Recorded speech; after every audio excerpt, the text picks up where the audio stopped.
Pertanyaan Maria tadi. Ada keinginan apa, ada kemampuan apa, your skill. Kamu kemarin pada saat talent show menghadirkan apa? Nyanyi dan piano.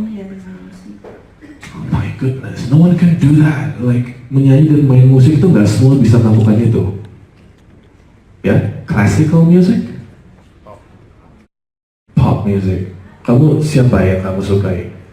Penyanyi yang kamu sangat fans sekali, yang menjadi Glenn Fredly. Oke. Sudah berapa lama kamu main piano? 3 tahun. 3 tahun. Oke. So, kalau gue cuma pengen kasih tahu, tinggi badan jangan jadi masalah lagi untuk malam final nanti. When you've got something yang orang cari, ya. Jadi nggak boleh malu kalau masalah hanya badan tinggi saja, tinggi badan saja. Karena kalau masalah tinggi badan itu sudah menjadi masalah ketika kemarin audition, kamu sudah dipulangkan, but you're still here. Ya, jadi aku nggak pengen masalah rasa percaya diri kamu karena height atau tinggi badan. Apakah ini selama ini menjadi masalah kamu di karantina? Paling banyak di antara yang lainnya? Jujur? Sebenarnya tidak. Apa permasalahan yang lebih besar dari tinggi badan? Kurang wawasan. Kurang wawasan. Wawasan dalam hal apa? Lebih dekat ngomongnya, lebih dekat. Ya? Dalam hal pengetahuan, Dalam hal pengetahuan. How old are you? 22 tahun. 22 tahun. Kuliah sekarang? Kerja. Kerja. Oke. Bidan. Ah, my mom as well. Ibu saya juga bidan. Kamu udah bertalenta, terus dia, wow, membantu melahirkan luar biasa sekali ya.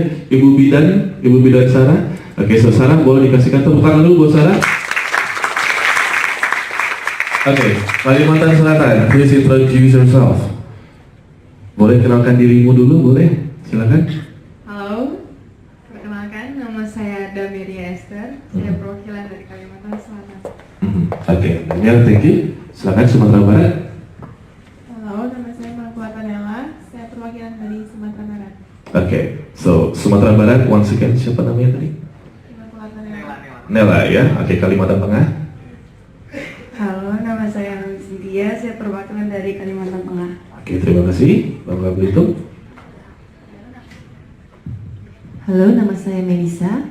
Saya perwakilan dari Bangka Belitung. Kantor lupa perwakilan dari mana ya?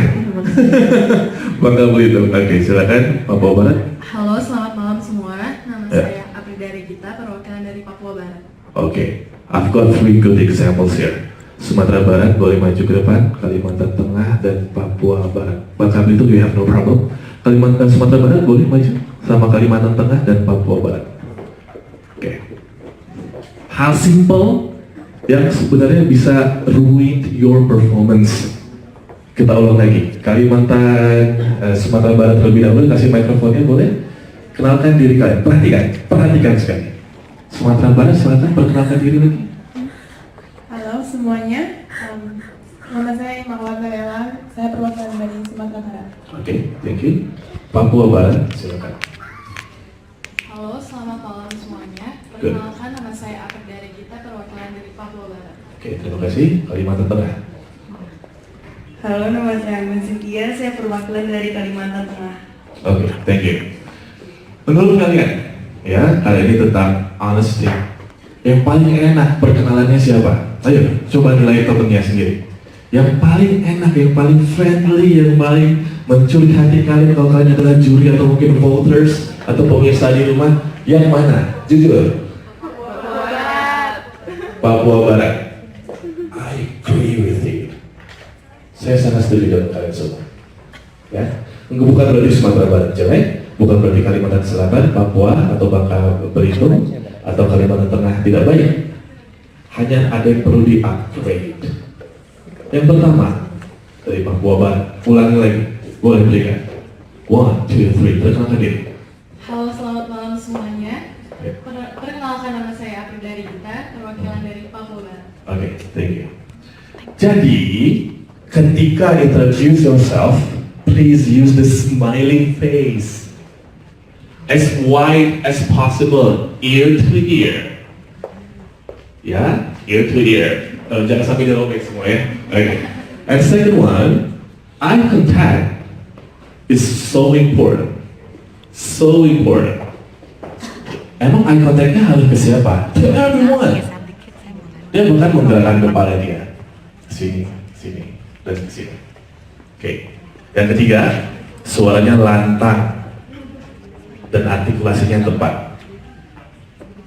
Yang paling penting adalah posisi berdiri. Bukan kakinya, every ladies can do this or this, smart.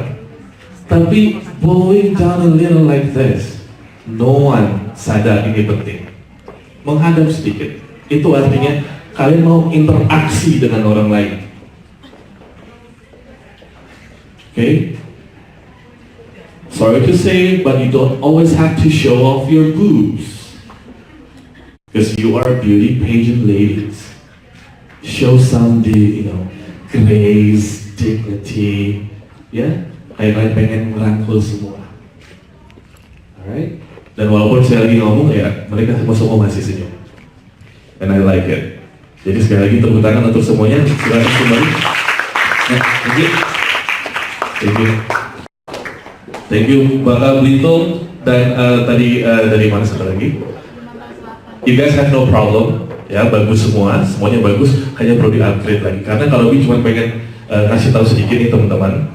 Jadi ada satu psychologist dari USLA, Mehta Abian. Dia sangat terkenal sekali dengan non-verbal dan verbal communication penelitiannya, researchnya. Ternyata ketika kita berkomunikasi dengan orang lain, dari penelitian dia dari USLA, 7% ya, 7% itu adalah verbal, 93% adalah non-verbal. Dari body language, eye contact, cara berdiri, itu semua penting sekali. Oke? Dan ternyata kalau dari 93% itu body language berapa kalau W? 53%. Dan sisanya adalah tone of your voice. Jadi, kalau misalkan nanti dari pertanyaan final dari juri, jawaban kalian mungkin ngerasa kayaknya jawaban gue bakal standar nih. Ya, kayaknya jawaban gue bakal standar nih. Kalau gitu mensiasatinya dengan apa? Your body language, voice, tone, smiling face, itu semua. Walaupun mungkin jawaban yang baik, yang benar itu memang terlihatnya sangat luar biasa ya. Tapi mohon maaf sekali, lately jawabannya ternyata biasa aja. Tapi how she tells jawabannya itu bagus sekali. Sebenarnya kontennya so-so. Tapi suara dia, smiling face-nya, cara berdirinya, body language-nya, itu dia confident. Setuju nggak semua? Lately, sorry lately, cara mereka menjawab itu bukan dengan jawaban yang ngejelimet ya. Very simple, karena memang cuma 7% verbal itu dilihat. The rest, 93%, how you tell your answer, how you express it. Dari mata, berdiri semua. Ya, itu jadi pembekalannya aja dari Karobi. Sekarang ada Q&A kan? Q&A ya? Masuk Q&A ya? Oke, sekarang yang ingin bertanya silakan ke Maria atau mungkin ke Amanda. Saya moderator aja ya. Karena mereka yang lebih berpengalaman. Silakan, yang nanya dikasih 30 detik untuk bertanya maksudnya kan. Halo, selamat malam. Saya Gigina, perwakilan dari Banten. Saya ingin bertanya kepada Miss Maria Arkamdi dan Miss Amanda. Selama karantina dulu, hal terberat apa sih yang pernah dialami dan bagaimana cara mengatasi ketakutan terbesar itu? Terima kasih. By the way, dia barusan mengatasi ketakutan dia untuk bertanya. You just did. Silakan Amanda. Hal paling berat buat saya jujur kangen sama keluarga. Makanya waktu-waktu dimana kita boleh pegang handphone dapat plus 5 menit, dapat plus 10 menit itu kayak precious banget buat saya. Dan gimana ngatas, jadi saya ingat banget Saya nggak tahu di angkatan-angkatan lain, saya nggak tahu Kang Yu ingat atau enggak. Tapi di angkatan saya waktu itu pernah setelah talent show, jadi setelah talent show di free time gitu, jadi di jeda antara setelah talent show dan mau sesi berikutnya. Jadi ada satu teman saya di Kalimantan Timur, dia tuh talent show-nya nyanyi sambil main gitar. Gitarnya itu baru diantarin mamanya pagi itu dan ada surat dari mamanya, kayak surat yang so sweet gitu, kayak yang berjuang malah segala macam. Terus si Kalimantan Timur ini kebetulan cukup dekat sama saya. Dia kasih lihat saya, terus dia bilang dari mama saya gitu. Terus kita kayak kangen ya, iya kangen banget. Dan itu satu angkatan, akhirnya kita pelukan dan kita nangis karena semua kangen sama orang tua. Dan di situ jadi kekuatan saya, kan talent show tuh baru hari-hari awal kan, ya kan hari-hari awal. Itu jadi kekuatan saya bahwa saya punya teman-teman, waktu itu saya masih 33 provinsi, saya punya teman 32 teman lainnya yang kita saling support. Itu sih yang benar-benar, jadi even though kita berkompetisi satu sama lain, yes we are competing each other. Gak usah di sugarcoat, gak usah ditutupi dengan oh enggak kita keluarga, enggak, kalian semua di sini bersaing, kalian semua di sini berkompetisi. Kita semua berkompetisi, tapi kita benar-benar support each other. Di angkatan saya benar-benar support each other. Itu benar-benar kita di belakang sana, kita ber-33 semua pelukan. Karena message di gitar dari mamanya Miss Kalimantan Timur. Dan di situ akhirnya ketua kelas saya waktu itu juga bilang kayak, oh dia ketua kelas anyway, dia ketua kelasnya Miss Kalimantan Timur. Dia ketua kelasnya dan dia bilang kayak, saya bersyukur banget punya kalian.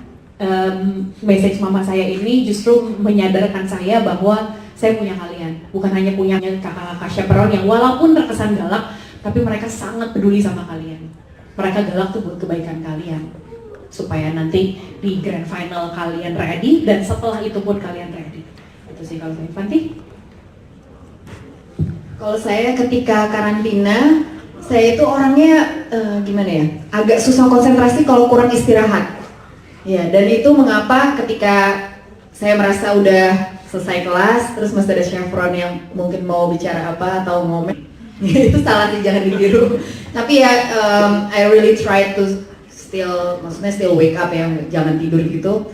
Karena saya tahu pasti selalu ada poin yang ingin disampaikan oleh orang yang berbicara di itu sih yang waktu itu. Dan ketika malam final, saya tuh adalah orang yang cukup sensitif. Bukan sensitif dalam artian orang menghina saya baper atau gimana, ya itu ya, cuma nggak segitunya. Tapi I'm sensitive person as in I'm easily moved by things I see or touch or things like that gitu. Jadi ketika saya dipanggil 15 besar, saya tuh matanya udah kayak agak berkaca-kaca, mau nangis. Tapi kayak mengingatkan diri saya, 15 besar nggak terlalu. Ketika 7 besar dan ketika 3 besar, itu sebenarnya udah hati tuh udah gimana ya, terharu, mau nangis, udah kayak agak chills, agak merinding, fokus, harus tahu mau jawab apa, harus pokoknya stay on track gitu, jangan sampai kayak terlalu terbawa emosi gitu sih saya.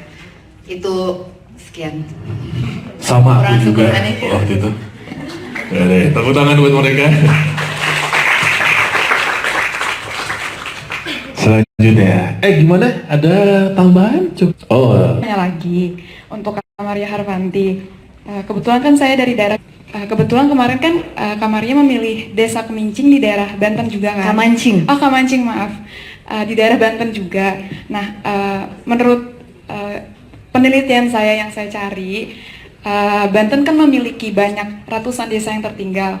Kenapa sih Kak Maria memilih Desa Kamancing itu? Terima kasih. Jadi sebelum memilih si Kamancing ini, saya dan tim sudah riset ke beberapa wilayah di Jawa Barat, Banten, Jawa Barat dan Banten. Kenapa saya memilih dua provinsi itu? Karena itu lokasinya paling dekat dengan saya gitu. Maksudnya ngapain kita jauh-jauh ketika yang dekat kita aja belum tersentuh. Kenapa Desa Kamancing dari desa-desa lain? Karena Kamancing itu yang tingkat sanitasinya paling buruk. Banyak dari mereka itu yang masih melakukan open defecation, buang air di sembarang tempat. Lalu tingkat sanitasinya sangat-sangat parah karena mereka nggak tahu. Mereka itu kayak katak dalam tempurung yang nggak tahu kehidupan lain di luar desa mereka itu seperti apa gitu. Dan jarak sumber airnya dari desa mereka itu juga jauh. Desa yang mereka itu ada di atas bukit, lalu sumber airnya itu di bawah. Jadi mereka harus jalan sekitar 1 jam dari pemukiman mereka untuk mendapatkan si sumber air itu. Jadi yang kita lakukan adalah menaikkan si sumber air ini dengan pompa, lalu setelah naik dihubungkan dengan pipa-pipa penghubung, Lalu kita juga membuat fasilitas sanitasi MCK untuk mendistribusikan air-air itu ke warga. Dan kita selain membentuk fasilitas, kita juga kasih penyuluhan supaya mereka ketika udah didiriin something, mereka know how to maintain it gitu. Itu penting sih. Jadi kenapa Kamancing yang dipilih? Karena tingkat sanitasinya sangat buruk dan kesadaran warganya sangat-sangat rendah. Gitu sih. Saya ingin sekali sebenarnya menyentuh desa-desa lain kalau ada resource-nya. Tapi for now, saya masih in touch sih dengan yang desa Kamancing itu. Jadi masih follow up ya, Mari? Ya, setahun sekali minimal saya ke sana. Dan masih ya SMS-an sama Pak RT gitu, nanya gimana kabarnya? Pak RT kan enggak ya? Wow, kalau nggak salah Mari